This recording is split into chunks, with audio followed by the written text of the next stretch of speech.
하나님 아버지, 우리를 진리로 역사해 주셔서 이 시간 또 은혜 받기에 부족함이 없도록 우리를 진리로 역사하시기를 원합니다.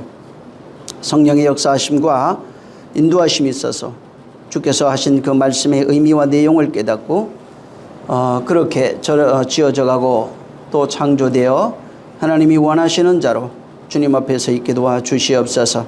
하나님 아버지, 오늘 부족한 자를 세워 주셨사오니 입술을 통하여 하나님이 주시고자 하는 것들, 말씀하시는 것들, 또 우리에게 주시는 그 내용과 의미를 분명하고 확실하게 깨달아서 하나님의 사람으로 온전히 자라갈 수 있도록 우리를 축복하여 주시옵소서. 오늘 진리로 역사하시기를 원합니다. 말씀하시는 이의 역사가 함께하는 자들과 멀리 있는 자들과 또 영상을 통해서 함께 은혜 받는 모든 심령들까지라도 동일한 역사와 은혜 있게 도와주시옵소서. 주님이 함께 하시고 복 주시길 원하며 예수 이름으로 축복하고 기도했습니다. 자, 오늘 또 누가복음 16장입니다.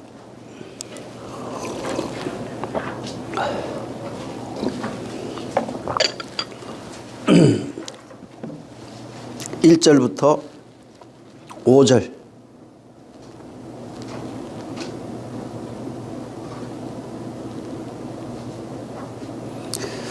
1절부터 5절을 합독합니다. 시작. 또한 제자들에게 이르시되 어떤 부자에게 청지기가 있는데 그가 주인의 소비를 허비한다 한다는 말이 그 주인에게 들린지라. 주인이 저를 불러 가로되 내가 네게 대하여 들은 이 말이 어찌미뇨 내게 보이던 일을 세마라. 청지기 사물을 계속하지 못하리라 하니 청지기가 속으로 이르되 주인이 내 직분을 빼앗으니 내가 무엇을 알고 땅을 파자니 힘이 없고 빌어먹자니 부끄럽구나. 내가 할 일을 알았도다. 이렇게 하면 직분을 빼앗긴 후에 저희가 나를 자기 집으로 영접하리라 하고 주인에게 빚진 자를 낱낱이 불러다가 먼저 온 자에게 이르되 내가 내 주인에게 얼마나 졌느뇨 말하되. 네, 끝까지 읽습니다.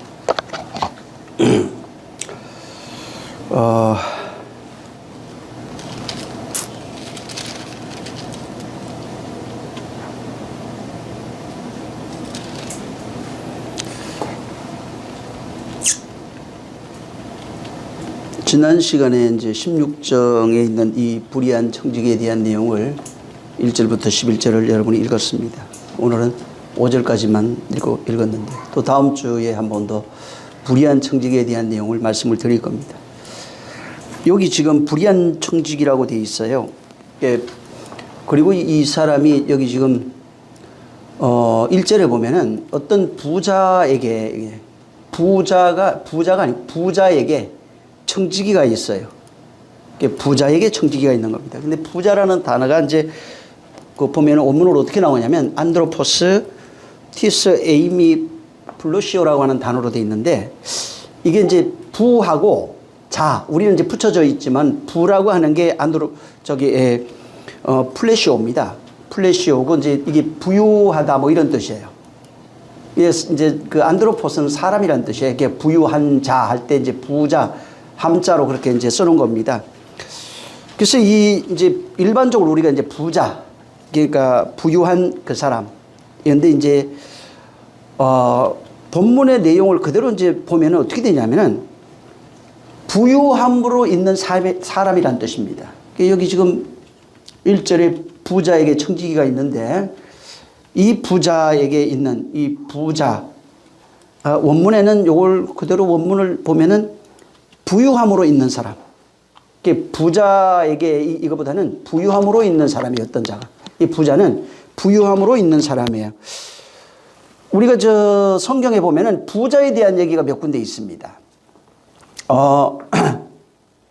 그래서 대개는 이제 부자는 천국에 들어가지 못하리라. 얼마나 어려운지 낙대가 바늘길을 통과하는 것보다 어렵다 하는 말씀 때문에 사람들이 부자에 대한 개념이 별로 좋지 않습니다. 부자 그러면은 천국에 들어가지 못하는 사람, 보통 이렇게 인지하고 있어요. 근데 여기 지금 부자는 그 의미가 아닙니다. 부자도 사실은 천국 갈 수 있어요. 그리고 부자는, 여기에서는 부자는 부유함, 혹은 풍성함을 가지고 있는 사람, 부유하다, 풍성하다, 풍요롭다, 뭐 이런 의미를 가지고 있어요. 그래서 이 지금 여기에 나오는 부유함이라든가 풍성함 뭐 이런 것은 그 하나님의 부유를 상징합니다. 이 부유가 하나님의 부유함을 그 상징하고 있는데, 이 부유가 하나님이 인간에게 건네주신 부유함을 가지고 있는 그 사람. 그래서 이제 보통 이 단어, 이 부유함이라고 할 때 이 단어가 쓰여지는 것은 보면은 부유한 자로 나오는데, 이 부유한 자는 보통은 하나님이 성도에게 주시는 은혜 베풀어 주신 그 은혜와 진리, 곧 구원을 설명할 때 쓰여지는 겁니다. 그래서 그 부유함이 뭐냐면 구원의 부유함이에요. 하나님이 베푸신 은혜로 말미암아 구원을 가지고 받은 그 사람, 진리로 살아가고 있는 그 사람을 말하는 겁니다. 그래서 이 부유함은 전부 다 세상에 있는 부유함이 아니에요. 하나님이 우리에게 건네주신 부요를 갖고 있는 그 사람을 부유하다 이렇게 말합니다. 로마서 11장 12절에 보면 저희의 넘어짐이 세상의 부요함이 되며 저희의 실패가 이방인의 부요함이 되거든 하물며 저희의 충만함이리요. 그러니까 이제 성도들, 그리스도인들이 넘어지는 것들, 이런 것들에 대한 내용입니다. 그 저희가 실패가 이방인에게 부요함이 되다. 33절에도 보면은 깊도다 하나님의 지혜와 지식의 부요함이요 그 판단은 청량하지 못할 것이며 그의 길을 찾지 못할 것이다. 이렇게 또 이제 부요함에 대한 설명이 있습니다. 그리고 에베소서 1장 7절, 18절, 2장 7절에 보면 같은 단어로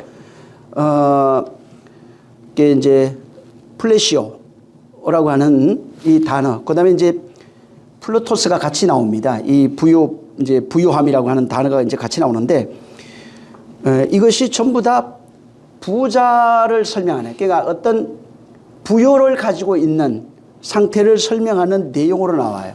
그래서 은혜의 풍요로움, 뭐 그다음에 기업의 영광의 풍성함, 은혜의 지극히 풍성함, 이게 전부 다 플루토스라고 하는 그런 단어로 이제 나오는 겁니다.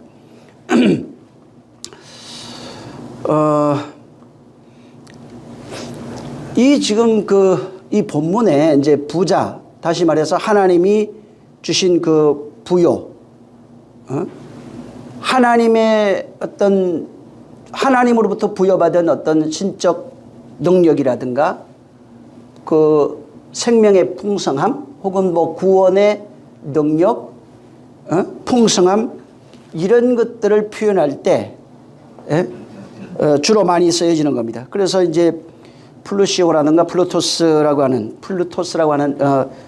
그 단어들로 이게 전부 다 부유함, 뭐 부유, 뭐 이런 단어로 이제 쓰여지고 있어요.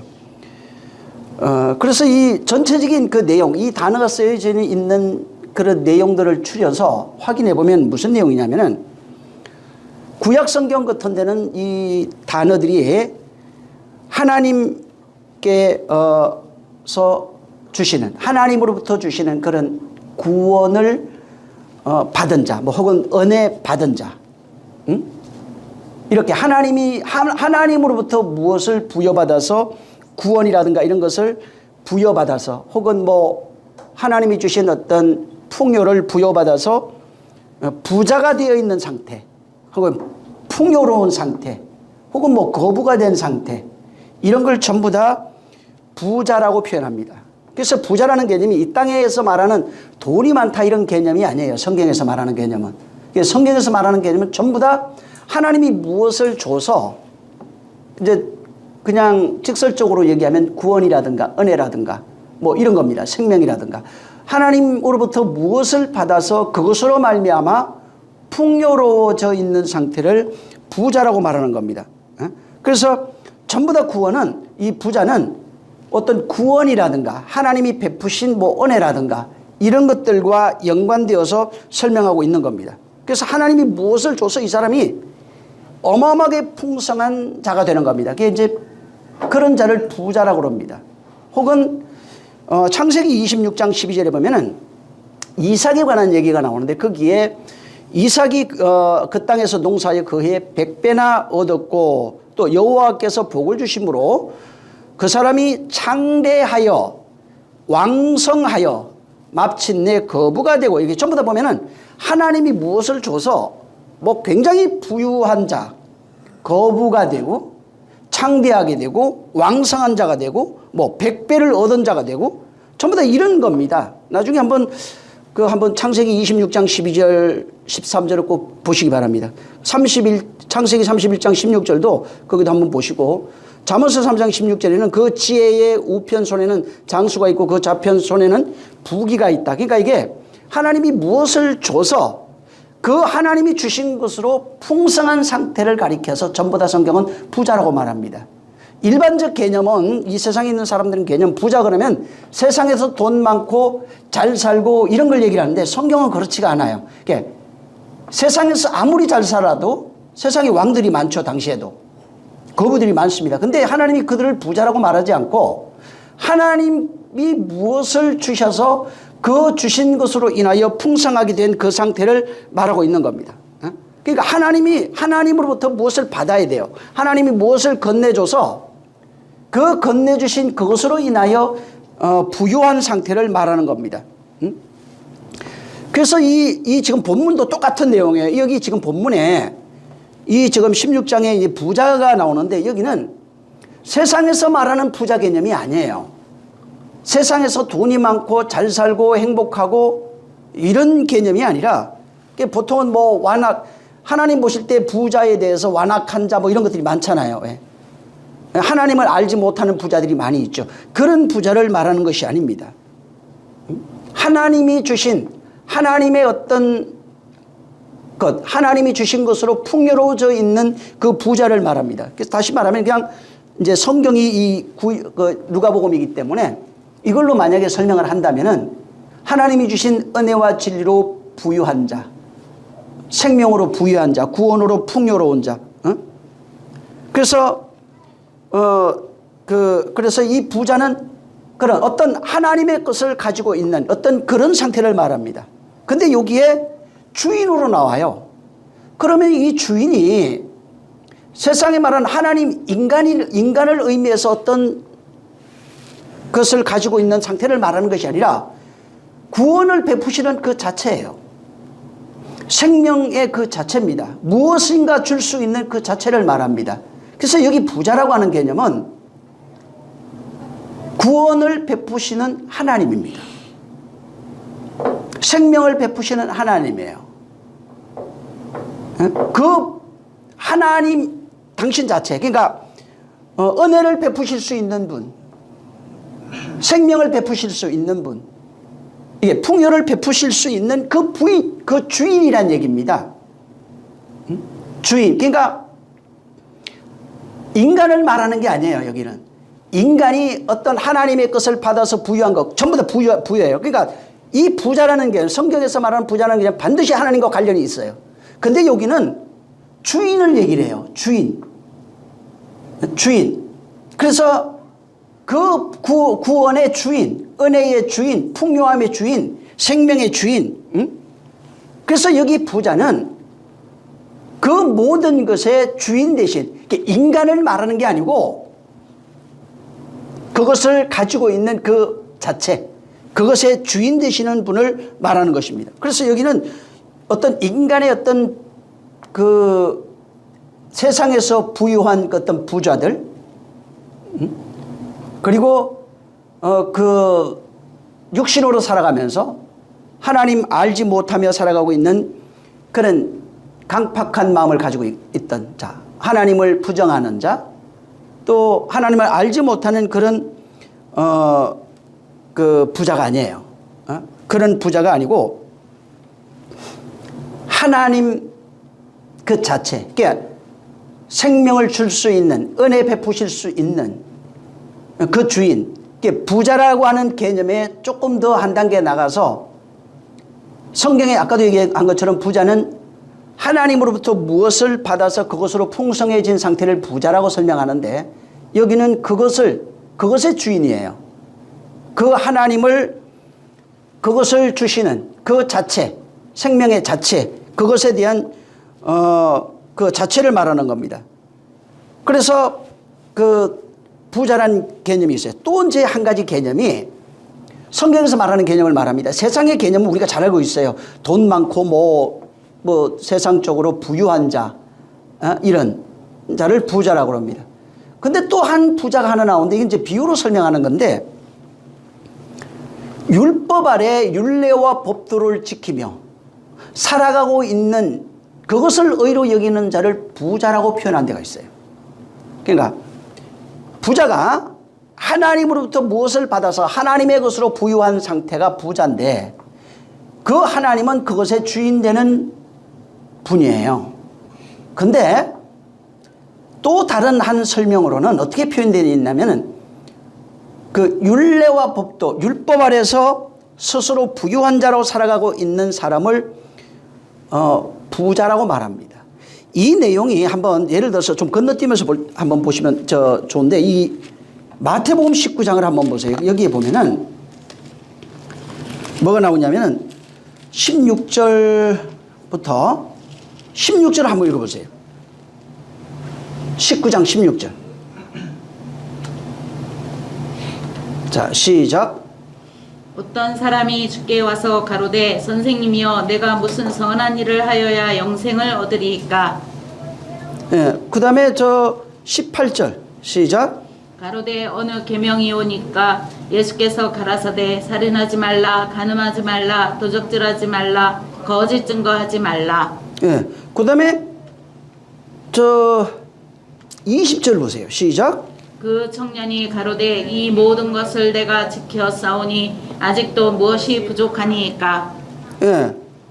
그리고 21절에 이것을 다 팔아서 가난한 자 줘라. 그리고 날 따르라. 이렇게 얘기합니다. 23절 보세요. 시작. 예수께서 제자들에게 이르시되 내가 진실로 너희에게 이르노니 부자는 천국에 들어가기가 어려우니라. 나중에 이거에 대해서 설명을 한번 할 겁니다. 근데 잘 보면 여기 좀 재미있는 게 있어요. 16절부터 24절의 내용을 한번 자세히 한번 나중에 읽어보세요. 여기 재미있는 거는 어떤 청년이 와가지고 어떤 사람이 와요. 근데 주님에게 어떻게 하면 영생에 대해서 물은 거예요. 근데 영생에 대해서 물었는데 주님이 지금 영생을 물으니까 18절에 살인하지 마, 간음하지 마, 도둑질하지 마, 거짓 증거하지 마 이렇게 얘기해요. 부모를 공경해, 내 이웃을 사랑해야 돼 이렇게 얘기를 했어요. 이게 뭐냐면은 10계명이에요. 그러니까 지금 청년이 20절에 나 이거 어렸을 때부터 다 지켰는데요 그래요. 자, 그러니까 주님이 네 소유를 다 팔아라. 아니 영생에 대해서 얘기하고 있는데 갑자기 소유 얘기를 합니다. 이 소유가 뭐예요?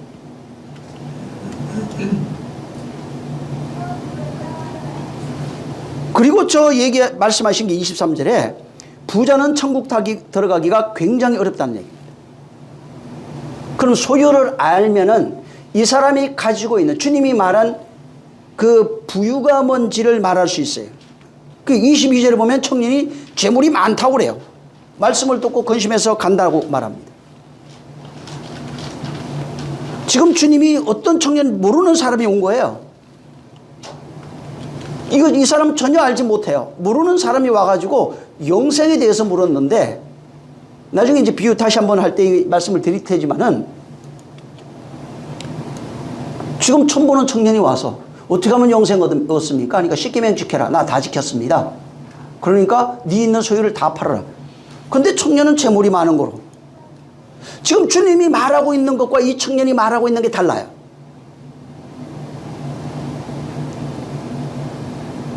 지금 주님이 말하고 있는 너 부자라는 거예요. 근데 청년은 자기 재산이 많은 걸로 봤어 생각했어요. 근데 주님이 말하고 있는 그 부자는 그게 아니에요. 여기 지금 18절에 나와 있는 내용이에요. 율법을 잘 지킨 부자예요. 율례와 법도를 잘 지키고 있는 부자예요. 그래서 아까도 얘기한 것처럼 성경의 부자라는 개념이 율례와 법도를 잘 지켜서 그것을 자기 의로 삼고 스스로 의롭다고 생각하고 살아가고 있는 자들을 부자라고 말하는 겁니다. 그래서 부자의 개념이 우리가 가지고 있는 재물이 많은 것, 이건 세상이 아는 겁니다. 근데 주님이 말한 부자는, 여기 이 청년은 너 부자예요. 율법을 잘 지키고 있는 부자라 이 말이에요. 십계명을 자기 의로 삼고 있는 부자를 말합니다. 그래서 이 부자라는 개념을 잘 알아야 됩니다. 근데 이 본문에는 그 개념이 아니에요. 율법을 잘 지키고 있는 부자, 그런 개념도 아니고 하나님께서 무엇을 주셔서 그것으로 말미암아 부유하게 된 어떤 사람을 말하는 것도 아니에요. 그 구원의 실체, 그 근본이 되신 분, 부여의 근본이 되신 분을 말합니다. 그래서 여기 지금 이 부자라는 이 개념이, 이 누가복음 16장 1절에 있는 이 부자라는 개념이 하나님을 얘기를 해요. 주인을 말합니다. 주인이에요. 구원의 주인 되신 분, 근본 되신 분, 생명의 근원 되신 분, 모든 영생의 근원이 되시고 평강의 근원이 되시고 사랑의 근원이 되신 분을 말합니다. 엄밀히 말하면 이 세상엔 부자라고 하는 개념 자체가 없어요. 세상에서 말하는 부자는 말 그대로 잠시 그냥 세상 것을 가지고 있다가 자기 이름으로 가지고 있다가 그냥 놓고 떠나면 다른 사람이 돼버리는 거예요. 다른 사람이 그 이름을 가지고 사용하는 겁니다. 집 같은 것도 자기 이름으로 명패를 가지고 있지만 죽으면 그냥 바뀌어버려요. 잠시 갖고 있는 거예요. 영원하질 않아요. 하나님이 주신 것은 영원해요. 부자도 마찬가지입니다. 영원해야 되는데 하나님만 영원하세요. 하나님만 주인이에요. 하나님이 주신 것으로 살아가는 그 사람만 영원히 부유할 수 있어요. 그래서 부자라는 개념이 우리 이 세상에서 가지고 있는 어떤 그런 부자의 그런 것이 아니라 하나님만 주인, 부자가 되시고 하나님만 근원이 되신 분이에요. 인간은 하나님의 것을 잠시 이용하는 자, 하나님의 것을 혹은 부여받아서 그것으로 부여한 자, 혹은 땅에 있는 것으로 살아가면서 부유한 자라고 생각합니다. 그래서 인간 자체가 나는 부유하다고 생각해요. 이 지금 아까 마태복음 봤죠? 인간이 스스로 부유하다고 생각합니다. 내가 이걸 잘 지키면은, 내가 율법을 잘 지키면은, 율례와 법도를 잘 지키면 나는 부유하고 거룩하고 신령한 자라고 생각합니다. 그게 부자예요. 그게 자칭 부자. 하나님이 말하는 부자가 아니고 자칭 부자, 하나님의 것으로 말미암는 그런 부자가 아니라 스스로 부자입니다. 자기 스스로 부유한 자로 생각하는 자예요. 근데 이런 자가 아까 청년이 왔죠. 어떻게 하면 영생 얻습니까?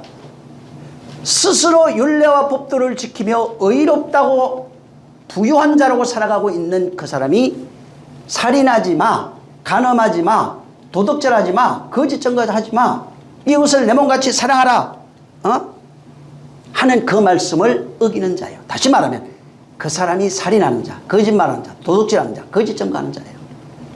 스스로 부유하다고 생각하는 것, 내 것으로 부유할 수 있다고 생각하는 자들이 전부 다 거기에 해당하는 겁니다. 율례와 법도를 지켜서 의롭게 될 수 있다고 생각하는 겁니다. 그래서 이것을 다 버리라는 거예요. 이것을 전부 다 버리고 오라는 겁니다. 예수님이 뭐라고 그러냐면은 병든 자를 찾아오셨다고 그랬어요. 가난한 자를 찾아오셨다고 그랬어요. 그래서 심령이 가난한 자 찾아오십니다. 병든 자를 찾아오십니다. 그는 우리에게 형제로 오신 분이에요. 나의 이웃으로 오신 분이에요. 그래서 그분이 부유한 자로서, 성경에 분명히 그는 부유한 자로서 그렇게 나와 있죠. 그 부자예요. 그는 부의 근본이에요. 그는 부유한 자로서 가난하게 되시면 이렇게 나옵니다. 그가 누구 때문에? 우리 때문에 가난하게 되시면 이렇게 나와요. 그러니까 그는 원래 부유한 자예요. 근데 그가 나 때문에 가난하게 되셨다고 말합니다. 그리고 그가 가난하게 되시면 또 말합니다. 우리를 부유한 자로 만들기 위해서 가난하게 되셨다는 거예요. 부유한 자로서 가난하게 되신 이유가 우리 때문에 그런 것이고, 또 우리는 그로 말미암아 부유한 자가 될 수 있다고 말하는 것입니다. 그래서 그분이 가난하게 오신 그 이유, 다시 말하면 말씀이 육신되어 오신 그 이유를 모르게 되면 어떻게 되냐면 부유한 자로 살 수가 없어요. 말씀이 육신되어 오신 그 이유를 모르면 어떻게 되냐면 끊임없이 2000년 전에 오신 예수를 기억하고 끊임없이 십자가에 그를 달아서 열심히 그를 우상으로 섬기고 그를 악망하는 신앙생활을 할 수밖에 없는 겁니다. 그냥 그가 우상이 되는 겁니다. 그가 부유한 자가 가난하게 오셨다는 거예요. 가난하게 되신 것은 우리를 위해서 그랬다는 겁니다. 우리 가난한 자는 그 가난을 알게 되면 그로 말미암아 부유하게 될 수 있다고 말합니다. 그래서 여기 지금 말하는 그 내용으로 그가 그만이 부유한 자예요. 우리가 가난한 걸 알면은 천국이 보여요. 그래서 심령이 가난한 걸 알면은 천국을 알 수 있어요. 가난을 근데 모르면은 계속해서 천국을 알 수가 없어요. 그로 부유해 줄 수 있어요. 부유라니까 자꾸 예수님이 가난하게 되셔서 나 부자 만들어줬다고 그 얘기가 아니에요. 원리는 같아요. 그러니까 그가 가난하게 되심으로 가난이니까 여기 헐벗고 굶주리고 이렇게 생각하면 안 돼. 그건 모형이에요. 이 세상에 말씀이 육신되어 오신 게 가난이라고요. 영적 가난이에요. 세상에 영적으로 가난한 자들에게 오신 그게 가난이라고요. 근데 그는 원래 가난하신 분이 아니에요. 부유한 분이에요. 그리고 그 가난한 자에게 오신 그 이유가 가난한 자에게 부유한 것을 줘서 그 부유로 그를 부유한 자 만들겠다는 겁니다. 그러니까 이 세상에서 부자 만들겠다는 얘기가 아니고 하늘로 부유한 자라는 얘기입니다. 하나님으로 부유한 자를 만들겠다는 겁니다. 그래서 이 원리가 그런 거예요. 그러니까 인간은 전부 다 가난해요. 자, 그분만 부유한 거예요. 자, 같은 원리가 또 있어요. 이 원리가 성경 전체에 흘러가는 겁니다. 그러니까 인간 전체는 가난해요. 그분만 부유해요. 생명의 부유함, 구원의 부유함, 능력의 부유함, 영생의 부유함, 모든 부유가 그에게 있어요. 자, 남자 여자 나오죠. 똑같은 원리입니다. 이 세상은 아까도 얘기한 것처럼 가난한 자예요. 똑같이 이 세상은 남자가 없어요. 이 세상에 부자가 없어요.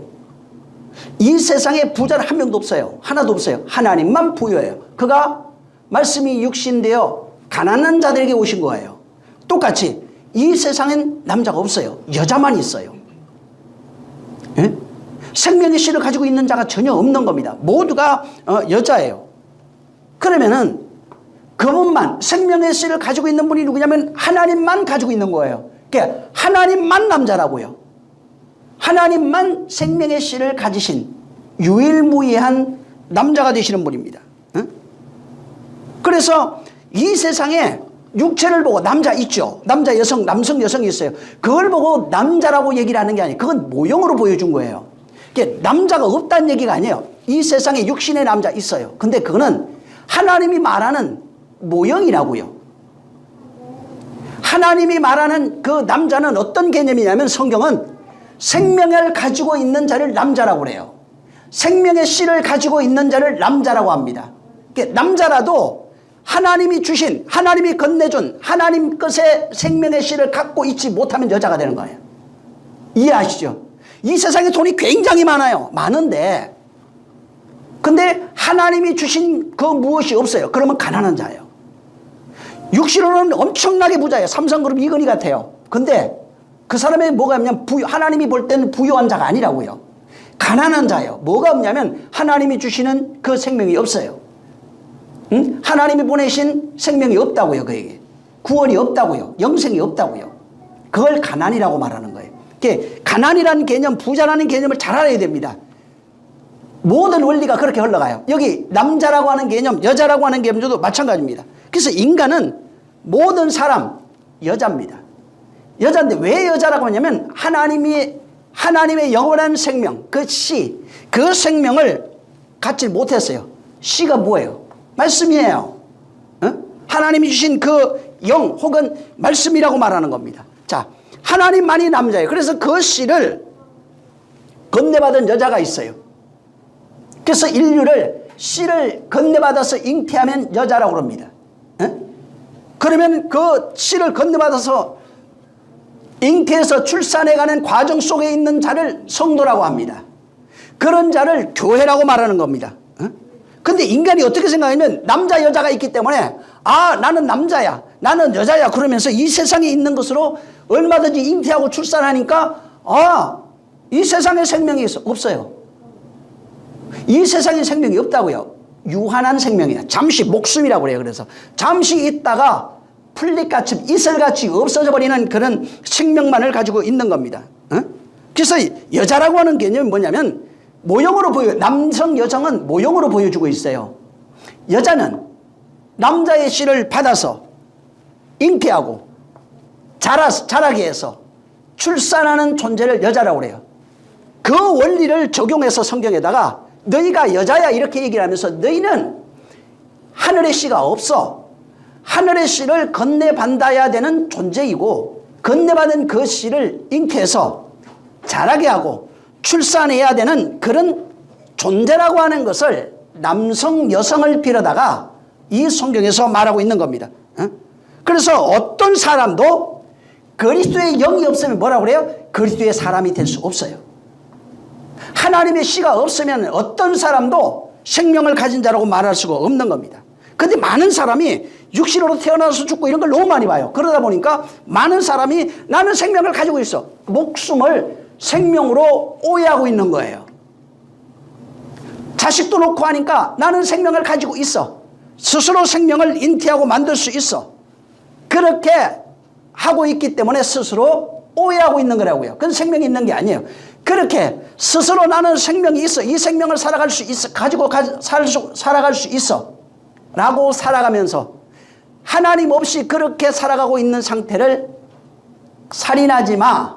간음하지 마. 도둑질하지 마. 거짓 증거하지 마. 그게 거짓 증거야. 그게 도둑이야.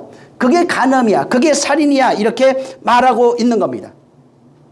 그래서 이 세상에 있는 모든 사람이 지금 난 간음한 적 없는데요. 예레미야 한번 보세요. 23장. 내가 간음하는지 간음하는 존재인지 안 존재인지. 예? 예레미야 23장 10절 읽어보세요.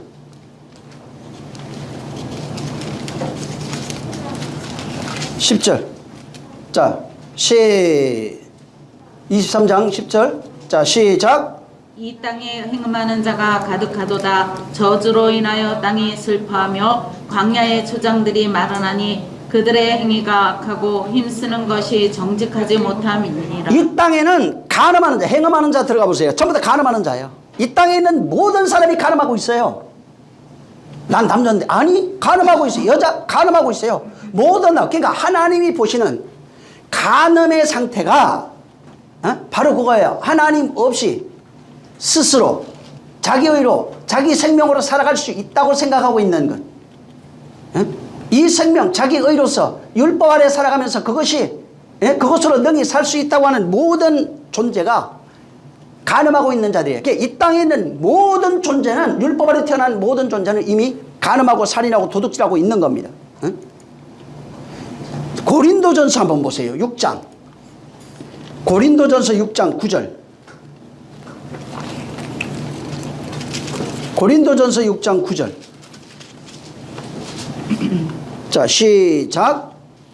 불의한 자가 하나님의 나라를 유업으로 받지 못할 줄을 알지 못하느냐. 미혹을 받지 말라. 음란하는 자나 우상 숭배하는 자나 간음하는 자나 탐색하는 자나 남색하는 자나. 간음하는 자 하나님 나라에 못 들어가요.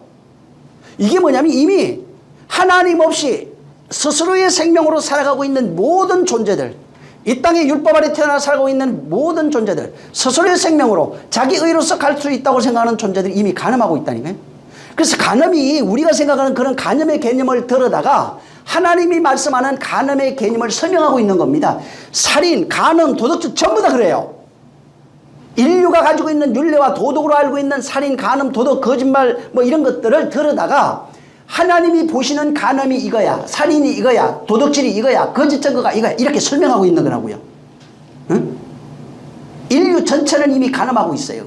율법 아래서 이미 간음하고 있어요. 자기 의로서 간음하고 있어요. 그래서 우상 숭배하는 것과 간음이 똑같아요.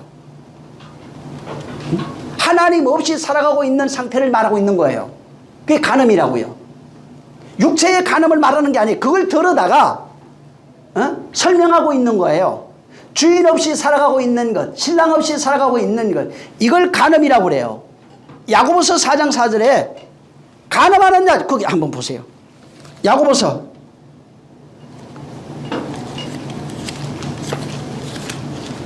4장 4절 잘 읽어보세요. 시작. 간음하는 여자들이여 세상과 벗된 것이 하나님의 원수임을 알지 못하느뇨. 그런즉 누구든지 세상과 벗이 되고자 하는 자는 스스로 하나님과 원수되게 이제 잘 보세요. 하느니라. 간음하는 자가 어떤 사람이냐면 세상과 벗이 되어 있는 사람을 얘기해요. 이게 하나님의 원수라고요.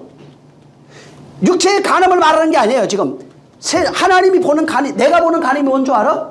하나님 없이 스스로 세상과 벗이 되어 살아가고 있는 것, 그러니까 세상과 벗이 된 것이 간음이야, 이 얘기를 하고 있다고요. 응?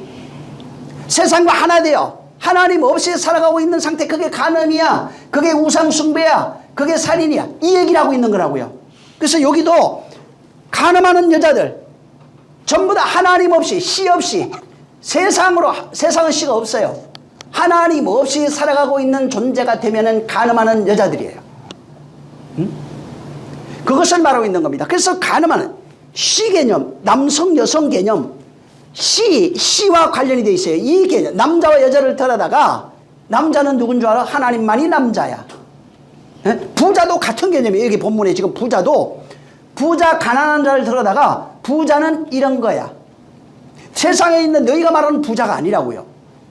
하나님만 부자예요. 하나님만 남자예요. 응?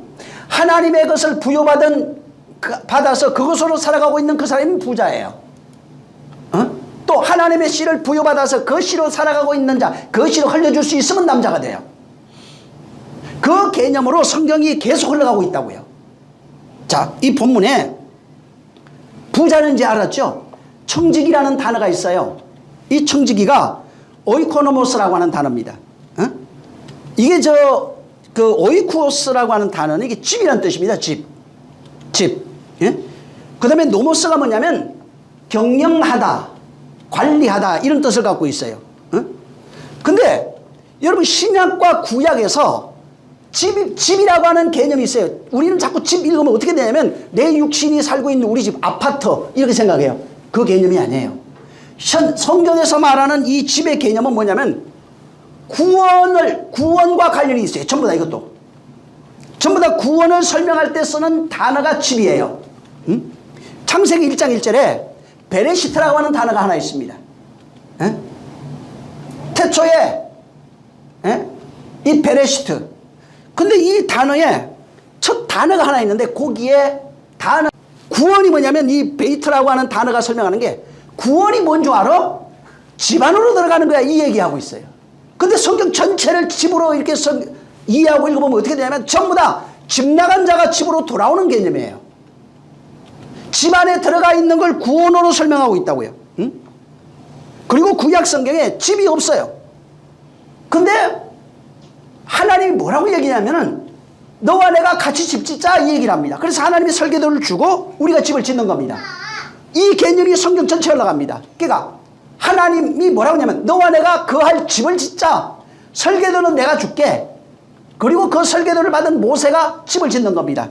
그래서 하나님이 거할 집을 하나님이 설계하고 그 설계도를 받은 내가 하나님이 거하시는 집을 짓는 내용이에요. 그래서 성경이 이 베이터의 이런 내용들을 쭉 보면은 집 짓는 내용이 성경이에요. 쉽게 풀어서 얘기를 하면 성전 짓는 내용이 성경이라고요. 성전 왜 짓느냐? 하나님이 거할 성전이라고 그랬어요. 그래서 역대하 2장, 7장, 6장 여기 전부 다 내가 거할 내 집을 내가 짓는다고 그래요. 그러니까 하나님이 거하실 성전이라고 나옵니다. 그러니까 집을 짓는 거예요. 그러니까 누구 집이냐? 하나님이 거할 집을 지어야 돼요. 근데 누가 짓느냐? 우리가 져요. 무슨 얘기냐면 우리라고 표현하는 게 원래는 하나님이 짓는 거예요. 하나님이 설계해서 성령으로 짓는 겁니다. 근데 일꾼은 나라고요. 응? 성령이 오셔서 그 집을, 그래서 이 집을, 성경은 집 짓는 얘기고 혹은 아니면 집을 세운다는 얘기예요. 집을 세우는 얘기가 바로 성경이에요. 그래서 성전의 기초를 뭐라고 그래요? 예수 그리스도라고 그래요. 모퉁이 돌, 주초돌 이렇게 나오는데 성경에 그 집의 기둥, 기초, 주초 전부 다 예수 그리스도로 되어 있습니다. 자, 예수 그리스도로 말미암아 집을 짓는다는 거야. 자, 하나님이 설계하시고 하나님이 보낸 그 기초가 되시는 예수 그리스도를 통해서 집을 짓는다는 거예요. 성령에 의해서. 자, 예수님이 이 땅에 계시다가 하늘 가셨어요. 그리고 그가 성령으로 성령을 통해서 우리 안에 오신 겁니다. 그리고 우리 안에 오셔서 당신이 거할 집을 바로 성령에 의해서 짓고 있는 거예요. 어디냐면은 우리 안에다가. 우리 안에서 짓는 겁니다. 당신이 거할 집을 우리 안에다가 짓는 거예요. 그래서 거기에 바로 성령이 당신이 거할 집을, 그럼 나는 피동적이냐 완전히? 그렇지가 않아요. 내 협조가 없으면 불가능한 얘기예요. 그분을 환영하지 않으면 절대로 불가능한 얘기예요. 그가 오셔야 되고 그가 오셔서 지을 때 내가 다 부서져야 됩니다. 내 것이 다 무너져야 되는 겁니다. 그래서 여기 집 짓는 얘기라고 있는 겁니다. 이 청지기는 뭐냐면은 바로 집을 관리하는 자란 뜻이에요. 집 짓는 자가 아니에요. 이거는 청지기는 그 집에, 주인의 집에서 집을 관리하는 자. 이게 청지기예요. 그럼 잘 보세요.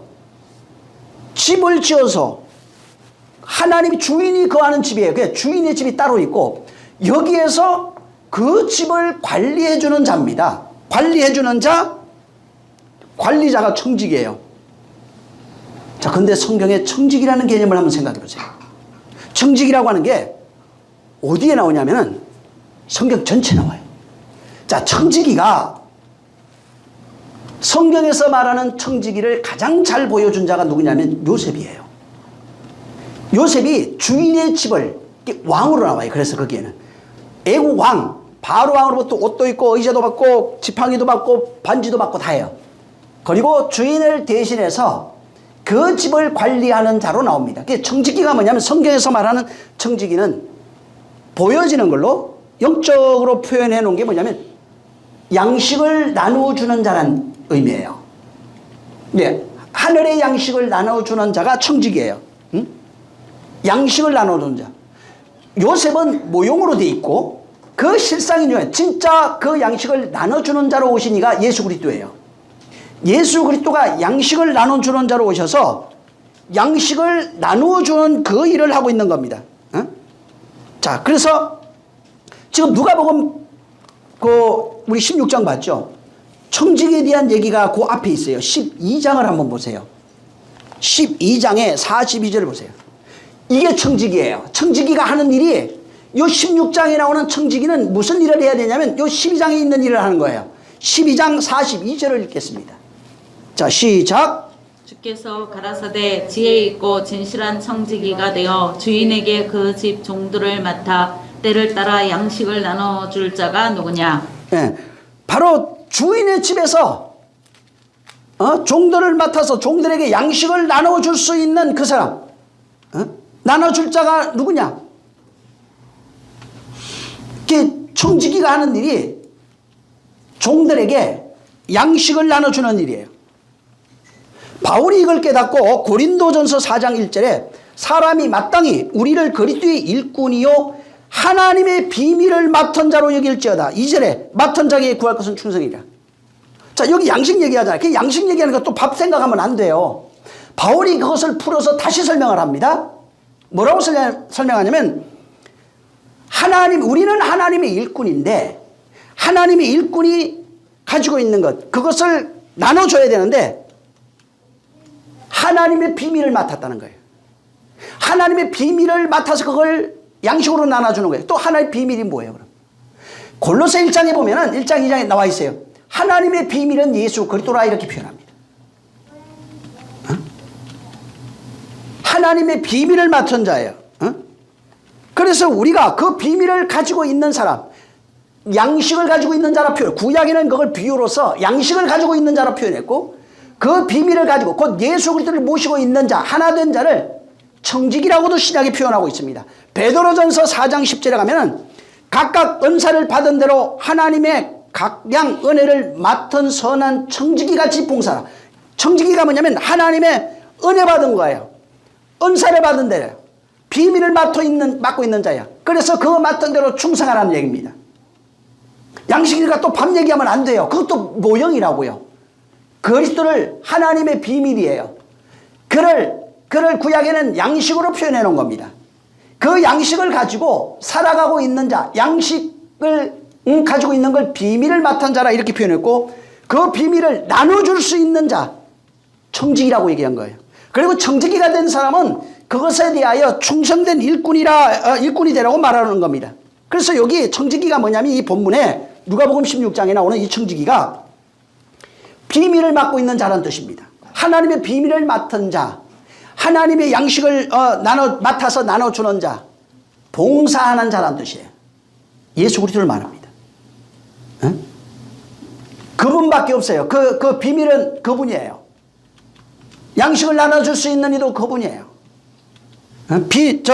봉사할 수 있는 이도 그분이에요. 근데 문제는 그 일을 청지기로서 가장 먼저 하신 이가 누구냐면 예수 그리스도예요. 이 일에 가장 먼저 제일 1번으로 청지기가 된 자가 예수 그리스도라고요. 응? 하나님의 비밀이 그 비밀을 나눠주는 자로 선지가 예수 그리스도예요. 근데 그 청지기로 이 땅에 3년 반을 있다가 3년 반 봉사하고 난 이후에 십자가에 달려서 죽었어요. 그 다음에 죽고 영으로 부활합니다. 영으로 부활한 이후에 내가 너희 안에 있는 것을 그날에 알리라. 언제? 성령이 오시는 그날에 알리라고 그랬어요. 영으로 부활해서 성령이 오심으로써 당신의 생명을 우리 안에 넘겨주는 첫 사례가 사도행전 2장에 성령이 임하시는 사건이에요. 응? 하늘의 비밀을 넘겨주는 겁니다. 양식을 넘겨주는 사건이에요. 입으로 말한 것이 아직은 양식이 되지 못했어요. 제자들에게는. 그들에게 마음에 담겨 있어요. 근데 아직은 그것이 자기들의 것이 된 게 아니에요. 근데 성령이 오신 이후로 이것이 자기의 진짜 양식이 되고 진짜 비밀이 되고 자기의 소유가 되는 것입니다. 그리고 그래서 그 비밀을 가진 자, 하나님의 말씀이에요. 말씀을 맡은 자라고 합니다. 비밀을 맡은 자라고 합니다. 다시 말하면 예수님이 먼저 하나님의 선한 청지기가 되어 일꾼이 되어 봉사하신 분이에요. 그가 선한 청지기로 충성 봉사하신 분이에요. 그래서 이 제일 먼저 하나님 보시는 청지기는 예수 그리스도 한 분밖에 없는 겁니다. 착한 청지기, 선한 청지기, 온전한 청지기, 비밀을 맡은 청지기는 예수 그리스도밖에 없는 거예요. 그리고 내가 부활하시고 난 이후에 성령이 우리 안에 들어오셔서 옛사람을 죽이기 시작합니다. 율법으로 살아가고 있는 옛사람, 자아를 죽이기 시작합니다. 그리고 죽어서 내가 옛사람이 새사람으로 바뀌어가는 과정이 있죠. 하늘의 비밀을 맡은 자가 되면은, 생명을 가진 자가 되면은 내가 하나님의 집으로 지어지죠. 자, 내가 하나님의 집이 되면 내가 하나님의 집의 청지기가 되는 거예요. 하나님의 비밀을 맡은 자가 된다고요. 하나님의 선한 청지기가 되는 거예요. 하나님의 집이 없으면 청지기가 될 수 없어요. 청지기는 반드시 집이 있어야 돼요. 그 집에 선한 청지기, 비밀을 맡은 자가 돼야 돼요. 양식을 가지고 있는 자가 돼야 돼요. 이걸 신약 성경은 옛사람이 죽고 새사람으로 표현한 겁니다. 새사람이 되어진 것, 교회가 되어진 것, 성도가 되어진 것, 그리스도인이 되어진 것을 말합니다. 그래서 바로 하나님의 집이라고 표현할 때 교회 혹은 성도 이렇게 표현되어 있는데, 너희가 하나님의 집이다. 하나님의 집이 되면 내가 청지기가 될 수 있어요. 하나님의 집이에요. 하나님의 성전이에요. 하나님의 나라가 되면 교회가 되고 바로 성도라고 될 수 있는 겁니다. 자, 청지기까지 이제 이해했죠. 자, 여기에 근데 청지기가 평가가 하나 나와요. 1절을 한번 읽어보세요. 다시.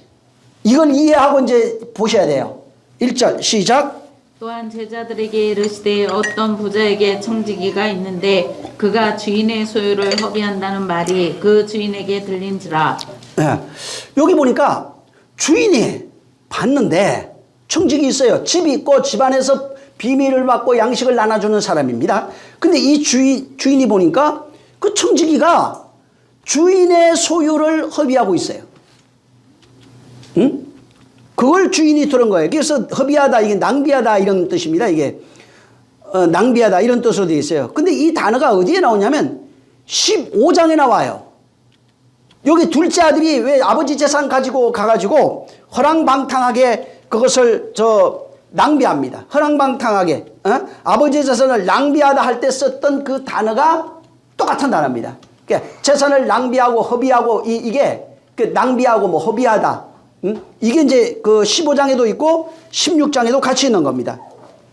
그래서 여기 15장에 보면은 둘째 아들이 아버지 재산을 가져가서 허비해버리는 거예요.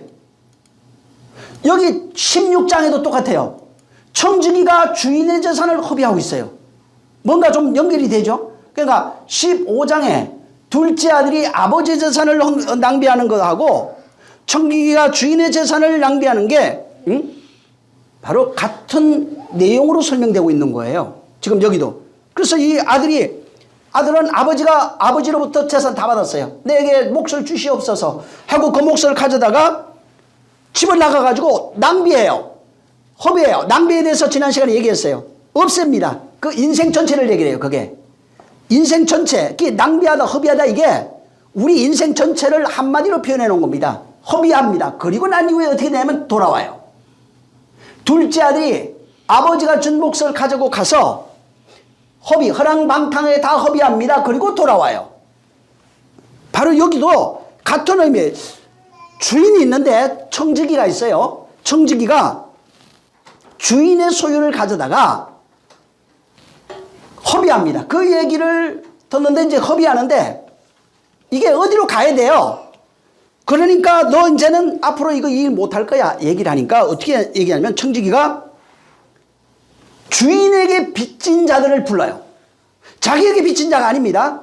주인에게 빚진 자를 전부 다 불러다가 빚을 탕감해 줘버립니다. 자, 뭘 얘기를 하냐면 누가복음 15장에도 구원이 어떻게 이루어지는지를 설명하고 있고 둘째 아들을 통해 가지고 어떻게 이루어지는지를 설명하고 있어요. 거기에 그 같은 내용입니다. 뭐 잃어버린 드라크마라든가 뭐 다 그거예요. 여기도 마찬가지예요. 구원이 어떻게 이루어지는지, 다시 말하면 빚이 탕감돼야 구원이 된다고 하는 내용을 여기다가 집어넣는 겁니다. 구원이 무엇인지, 어떻게 구원받는지, 어떻게 구원을 받을 수 있는지를 여기에 지금 그 청지기, 부자, 청지기, 그 다음에 빚진 자, 탕감, 이 내용을 가지고 여기에 설명하고 있는 겁니다. 다시 말하면 15장, 16장이 같은 내용을 가지고 있어요. 비유를 달리하고 있는 겁니다. 여기에 우리 인간은 율법의 세상에 태어났어요. 그리고 율법의 세상에 태어나서 율법의 세상에서 자기 인생을 살아가는 겁니다. 그래서 어떤 사람은 10년, 20년, 50년, 70년, 100년 살다가 죽습니다. 둘째 아들의 모습은 뭐냐면 내게 준 하나님이, 그러니까 아버지가 내게 준 인생의 몫이 있어요. 인생의 몫을 부여받아서 살다가 죽어서 살면서 거기서 깨달아요. 뭐를? 아버지 집으로 돌아가야 되는구나. 깨닫고 아버지 집으로 돌아가는 그런 내용을 가지고 있는 겁니다. 근데 여기 16장에는 주인이 있어요. 부자예요. 근데 거기서 청지기 일을 하고 있는 그런 자가 있어요. 청지기 일을 하고 있는데 청지기 일을 하는 자가 빚진 자들이 어떻게 빚을 탕감받게 되고 빚을 탕감받고 난 이후에 그 청지기가 어떻게 하는지에 대한 내용으로 구원을 설명하고 있는 거예요. 구원은 빚이 탕감돼야 돼요. 모든 인생은 부자에게 빚진 자들입니다. 크게나 적게나 전부 다 빚졌어요. 근데 그 빚을 누가 갚냐? 청지기가 대속해버립니다. 그리고 대속하신 그 청지기가 반드시 빚진 자 안에 들어와야 돼요. 그 집으로 가야 돼요. 그래서 그 내용, 구원이 어떻게 이루어지냐, 빚진 자가 어떻게 빛이 탕감되어지는지, 빛을 탕감받고 난 이후에 어떤 일이 일어나는지, 이 내용을 여기에다 설명하고 있는 겁니다. 원래 보통 구원을 얘기를 할 때 인간의 공로가 없다고 그럽니다. 맞습니다. 자기 공로가 없어요. 빛은 졌는데 빛이 탕감받아야 되는데 빛을 갚을 만한 능력이 인간에게는 전혀 없어요. 그래서 칼빈도 그런 얘기를 하죠. 무조건적 절대적인 하나님의 은혜라고. 맞습니다. 그거는 절대적 하나님의 은혜예요. 무조건적 하나님의 은혜입니다. 인간의 공로는 전혀 없는 겁니다. 일방적 은혜입니다. 그래서 구원을 설명할 때 가장 먼저 설명하는 게 하나님의 일방적인 은혜, 절대적 은혜, 뭐 거부할 수 없는 은혜, 불가항력적 그런 은혜, 그분이 주관하시고 일하시는 그 은혜로 말미암아 우리가 구원을 받았다고 말합니다. 그래서 구원을 뭐라고 해요? 은혜라고 합니다. 은혜란 말이 뭐예요? 공짜. 은혜란 말은 공짜. 아무 조건 없이, 아무 대가 없이, 그저. 그래서 구원을 설명할 때는 반드시 은혜라고 얘기를 하는, 먼저 나와요. 은혜와 진리라고 그러잖아요. 예수 그리스도의 은혜와 진리. 은혜는 아무 대가 없이, 공짜, 그저, 그 다음에, 무료로, 아무 내 것을, 대가를 지불하지 아니하고, 일방적 은혜를 주신 것을 은혜라고 그러는 겁니다. 자, 그래서 예수 그리스도의 은혜라고 그러잖아요.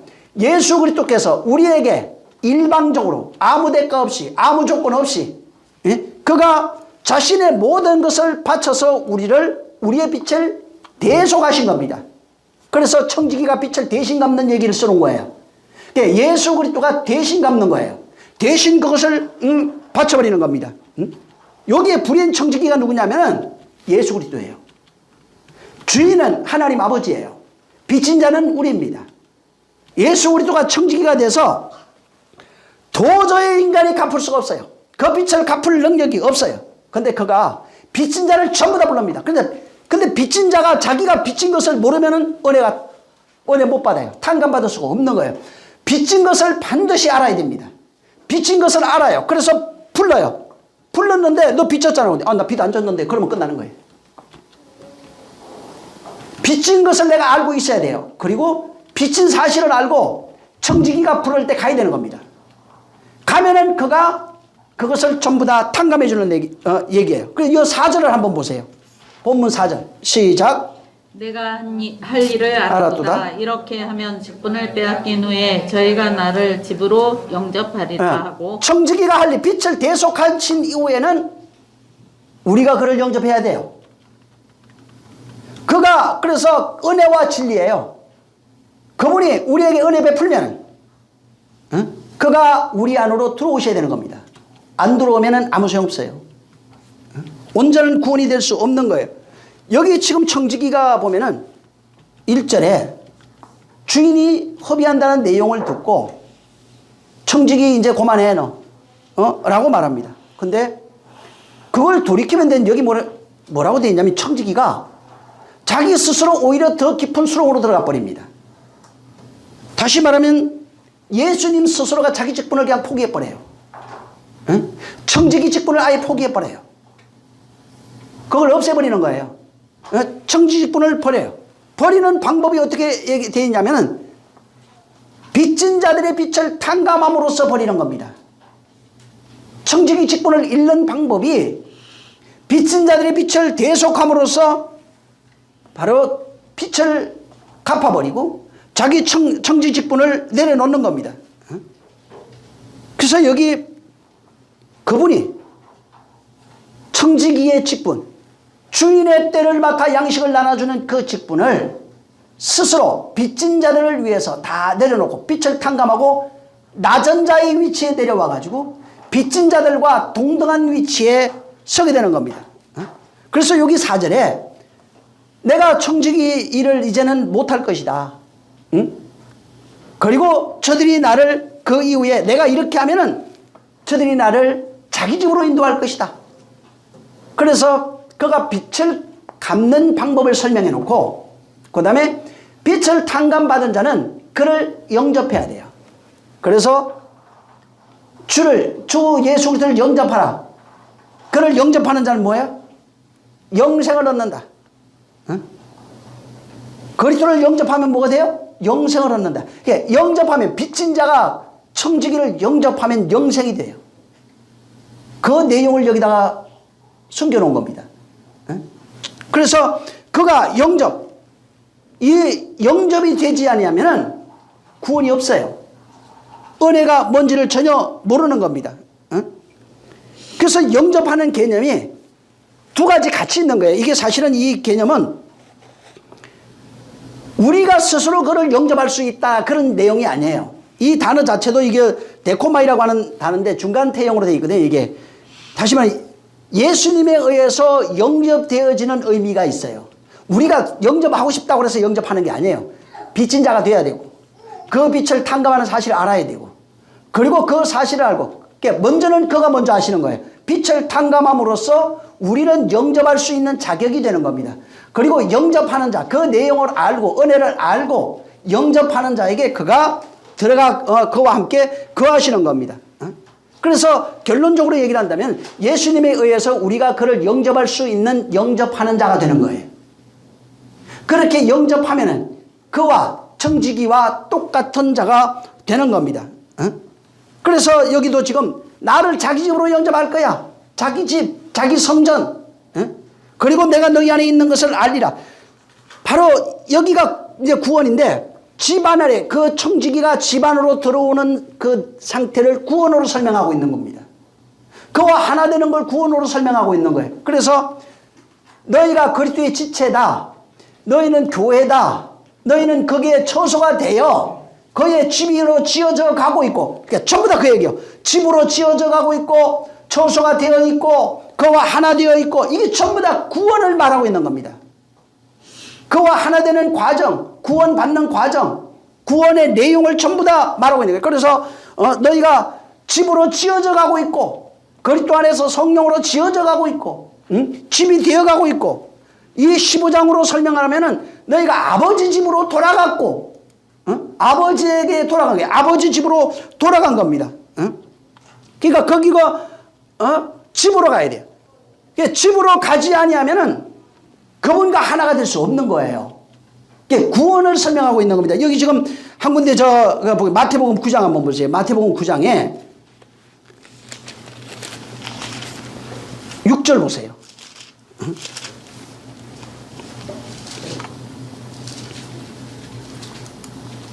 6절 시작.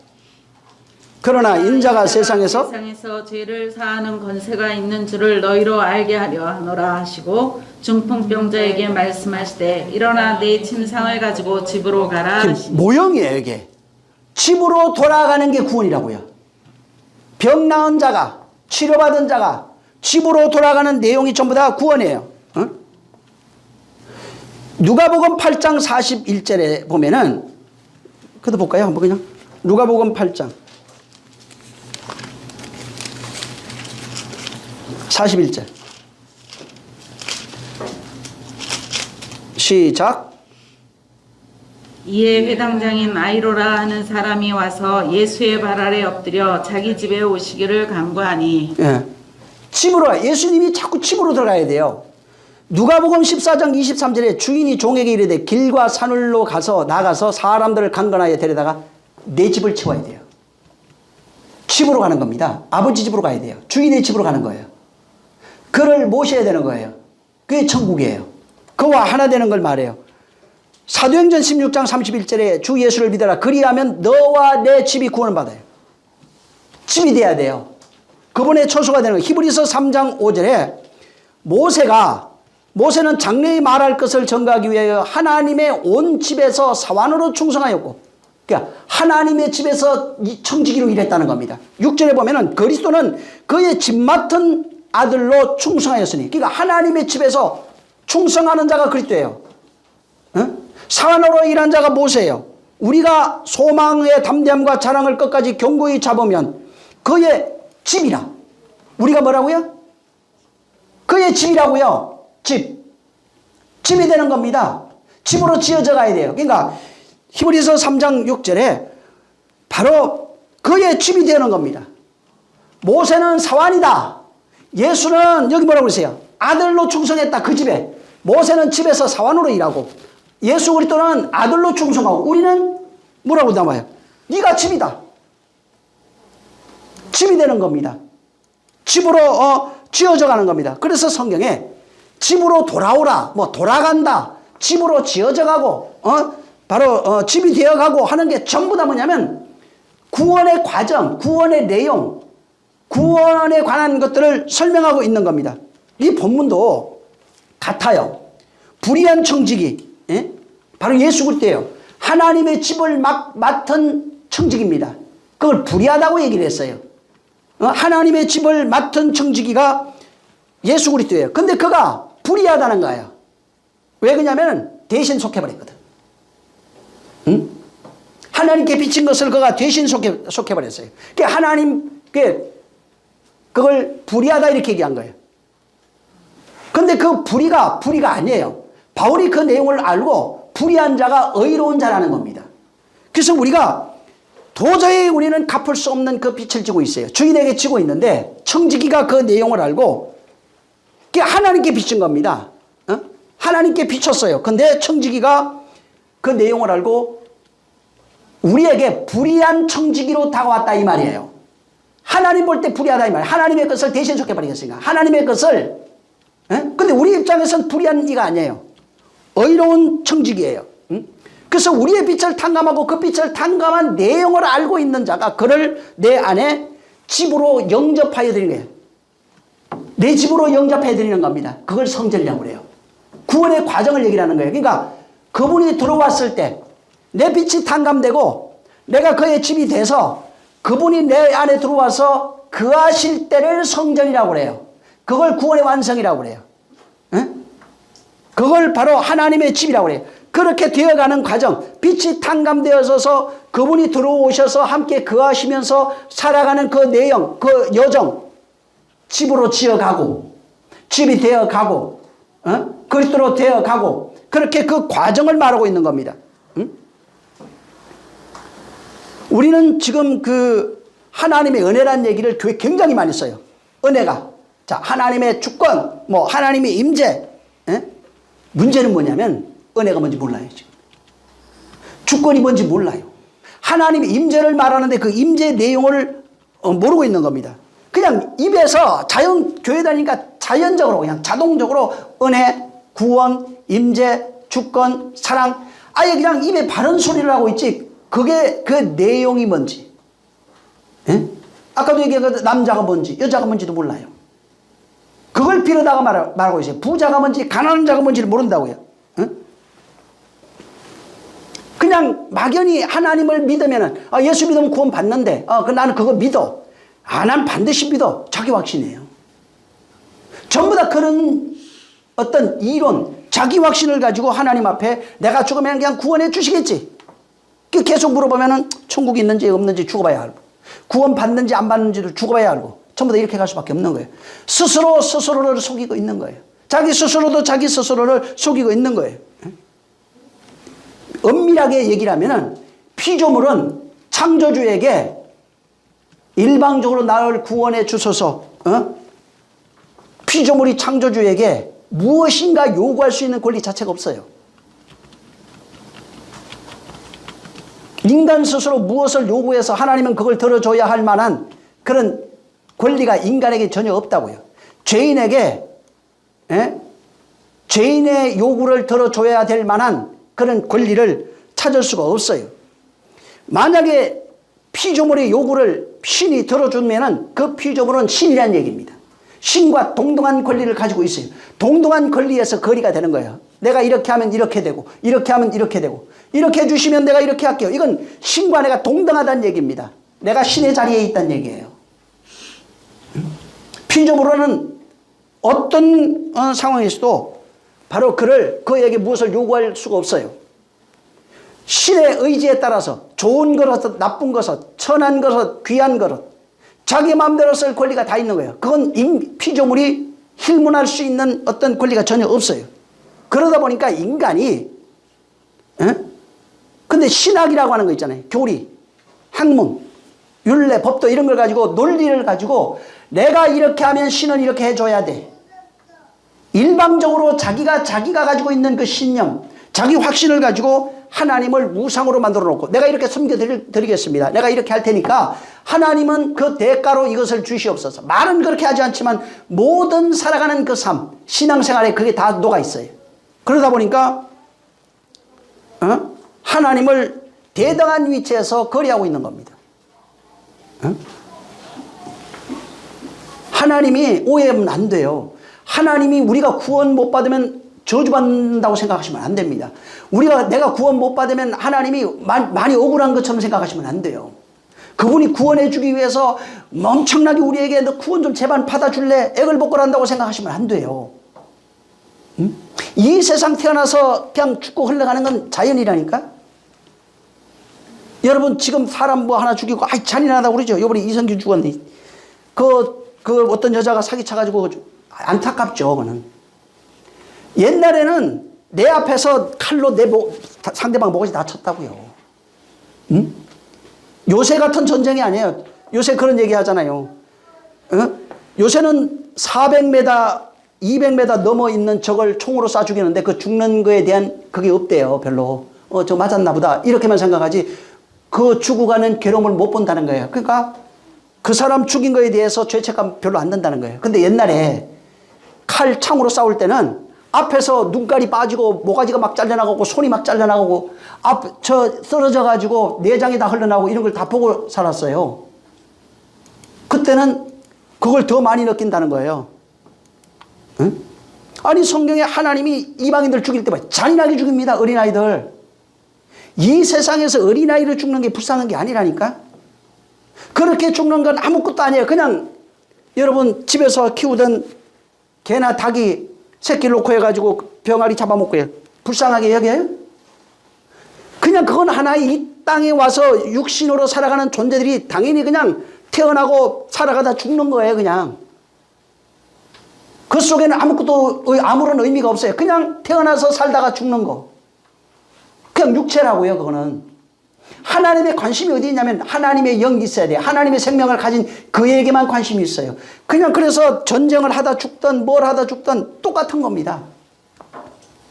요새는 윤리와 도덕이 좀 더 있으니까 어떻게 그럴 수 있어? 아니 성경 보면 누가 그러대. 옛날에 전도하는데 하나님 왜 이렇게 잔인하시냐고. 애가 뭘 안다고 애를 그렇게 잔인하게 죽이냐고. 아무렇지도 않다니까. 그건 그냥 자연이라고요. 응? 육체는 그냥 왔다가 물처럼 흘러가는 거예요. 물고기 잡아먹으면서 무슨 안쓰러워합니까?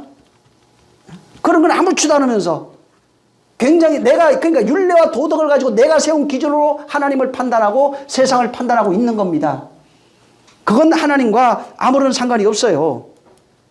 응? 오늘날 그래서 구원도 마찬가지. 왜 저거 구원 안 시켜주고 저건 저렇게 지금 전쟁에서 얼마나 많이 죽는 줄 아십니까 지금? 응? 하나님이 우리가 구원 못 받으면 굉장히 손해본다고 생각하지 마세요. 이게 구원이야.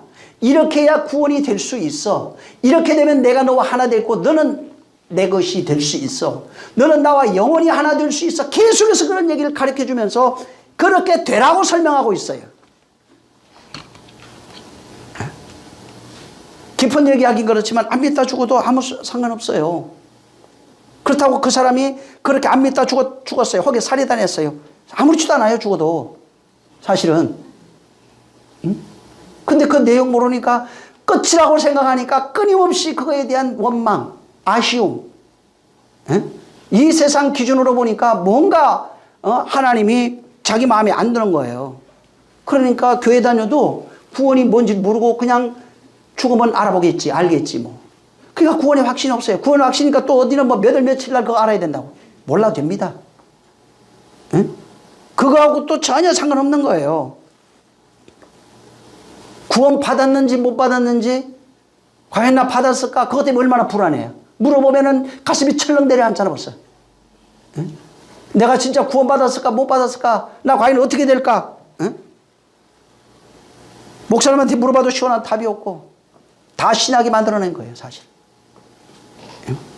내용을 알면은 그냥 물어볼 필요도 없어요, 사실은. 그건 뭐 물어보고 말고 그런 것도 아니지.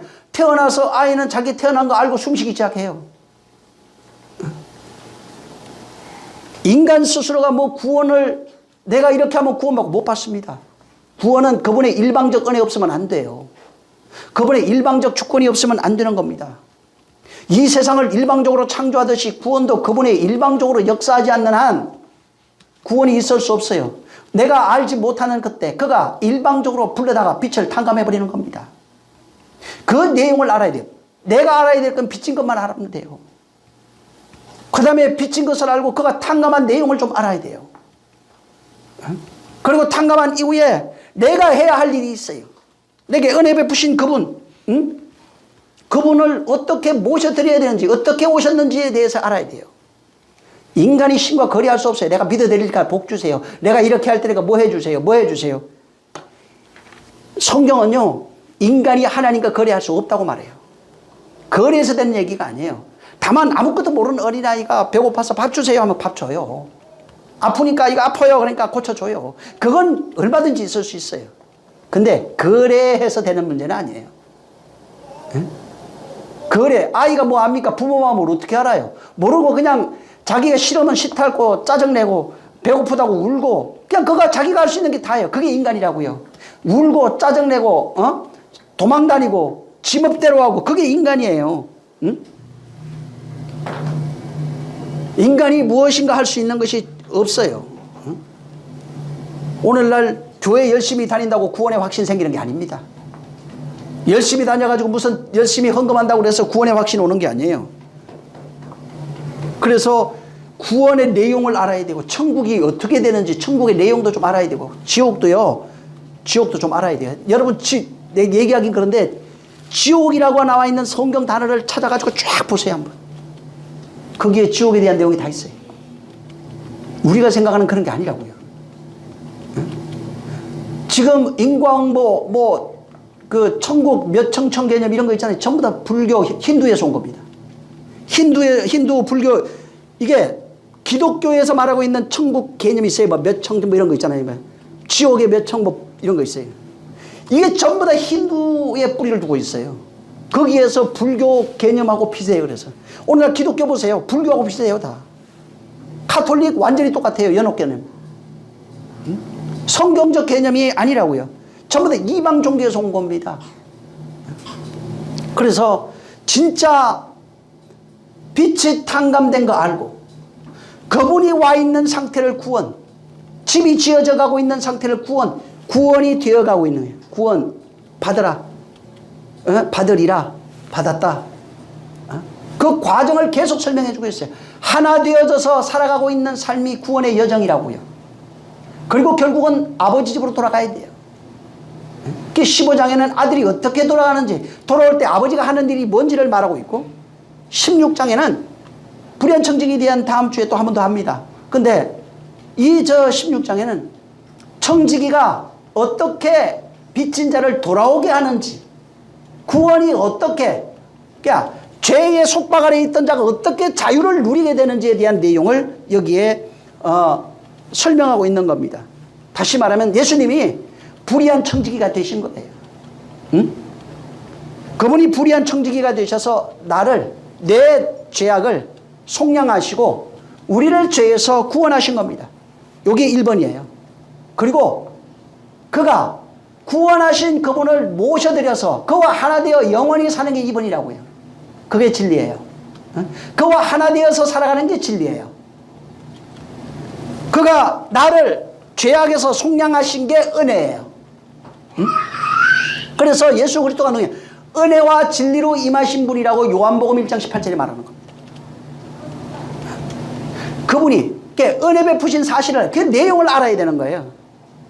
진리의 내용이 뭔지를 알아야 되는 겁니다. 그래서 여기는 하나님의, 그분이 우리 안에 들어오셔야 하나님의 집으로 내가 지어져 가는 겁니다. 만들어져 가는 겁니다. 지어져 가는 게, 지어졌다가 아니에요. 만들어져 가고 있는 거예요. 지금 오늘 예수 믿고 교회 다니잖아요. 다 열심히 있는 사람이든 덜 있는 사람이든 자우지가 여러 가지 모양으로 지금 가고 있잖아요. 이게 뭐냐면 은혜 받은 사실을 알고 성령에 의해서 그의 말씀으로 내가 옛사람이 죽어져 가는 것을 지어져 간다 이렇게 표현한 겁니다. 하나님의 나라로 지어져 간다. 집이 되어져 가고 이게 뭐냐면 진리의 말씀을 깨달아 옛사람이 죽어져 가는 상태를 죽어져 가는 분량이 전부 다 천국 되어 가는 과정이에요. 성도가 되는 겁니다. 성전이 되는 겁니다. 그래서 내가 하나님의 집으로 지어져 가는 겁니다. 구원 받았다 안 받았다 이게 아니라고요. 하나님의 집으로 지어져 가고 있다고요. 완전한 것을 얘기를 하려면은 구원 죽고 돌아가야 돼요. 근데 그 전까지 내가 그의 집으로 완성이 돼야 되겠죠. 하나 돼서. 하나 되어 지어져 가는 그 과정 속에 우리가 그 여정을 가고 있는 거예요. 신앙생활이 뭐냐면 무엇인가 하나님께 잘 보이고 뭔가 대가를 들여서 뭘 받아내는 게 아니라 그와 하나 되어서 그의 집으로 지어져 가는 것이 신앙생활입니다. 이와 같은 역사가 있기를 예수님으로 축원합니다. 청지기가 지금 이 본문에 그 일을 해놓으신 거예요. 그 청지기가 바로 구원이 어떻게 빚진 자가 어떻게 빛이 탕감되어지고 그리고 그 빛을 탕감받은 자가 어떻게 해야 하는지 어떻게 함으로써 구원이 되는지에 대한 내용을 여기에 설명해 놓은 겁니다. 정말 하나님의 집으로 지어져 가시기를 예수님으로 축원합니다. 그 집이 되어져 가는 겁니다. 바울은 정말 기가 막히게 이걸 깨닫고 너희가 하나님의 집으로 지어져 가느니라. 그리스도가 여기 있는지 저기 있다고 생각하지 말아라. 그리스도가 너희 있는 것을 생각해봐라. 시험해봐라. 그리스도가 너희 안에 있는 것을 알지 못하면 너는 버리운 자니라. 그래서 그분이 내 안에 들어와 있어서 하나 되어져 있는 상태가 되면은 구원이라고 그래요. 구원은 그래서 믿는 순간부터 구원이라고. 믿고 은혜예요 이게. 믿으면 은혜가요. 그분이 뭘 믿어요? 빚 갚아준 거. 그리고 이제 그때부터 자라져 가는 거예요. 그래서 절대로 여러분 땅에 있는 것들로 인해서 속으면 안 돼요. 성경은 땅에 있는 것으로 보면 안 돼요. 땅에 있는 것을 들여다가 하늘의 것을 설명하고 있는 겁니다. 정말 이와 같은 역사. 그래서 제가 항상 애정, 인정, 감정, 세상에 있는 논리, 원칙, 법도 옳고 그런 거 이게 맞고 저게 이거 여기에 속하면 잘하지가 않아요. 여기에 절대로 속지 마세요. 그래서 그걸 보고 그 내용 안에 속하시면 돼요. 진리된 자 되시기를 바랍니다. 할렐루야. 기도하겠습니다. 기도할 때 정말 내가 하나님의 집으로 지어져 가서 그와 하나 되는 역사 있게 도와주시옵소서. 기도합니다. 하나님 아버지 감사합니다.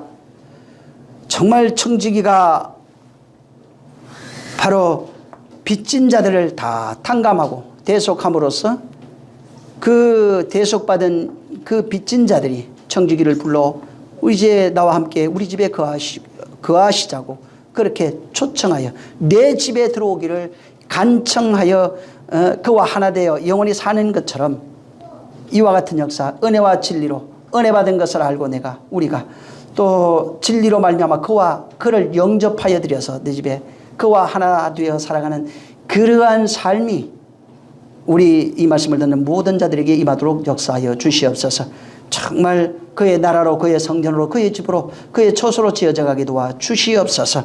하나님 아버지 엄한 것에 세상 것에 율례와 법도에 속아서 절대로 넘어지지 않도록 그리스도가 너희 안에 있으면 그게 구원의 시작이오니 정말 그것을 아는 자들 그렇게 지어져가 영원히 아버지께서 내게 주신 자 하나 된 자는 그분이 잃어버리지 않는다고 했사오니 내가 그와 하나 된 사실 그가 내 안에 계신 것을 안다면 영원히 그가 나를 잃어버리지 않는다고 하셨사오니 이 사실을 깨달아서 육체로 살아가는 자가 아니고 정욕과 이성과 감정이 아니라 말씀을 통하여 말씀으로 지어져가는 온전한 성도들이 되어지게 도와주시옵소서. 성령이 함께 하시기를 원하며 예수 이름으로 축복하고 기도했습니다. 하늘에 계신 우리 아버지여 이름이 거룩히 여김을 받으시오며 나라에 임하옵시며 뜻이 하늘에서 이룬 것 같이 땅에서도 이루어지리이다. 오늘날 우리에게 일용할 양식을 주옵시고 우리가 우리에게 죄진 자를 사하여 준 것 같이 우리의 죄를 사하여 주옵시고 우리를 시험에 들게 하지 마옵시고 다만 악에서 구하옵소서. 나라와 권세와 영광이 아버지께 영원히 있사옵나이다. 아멘. 하나님 감사합니다.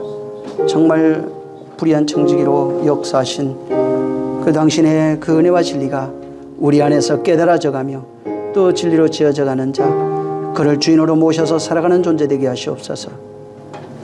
자, 우리 모든 영광 하나님께 드리겠습니다. 수고 많이 하셨습니다.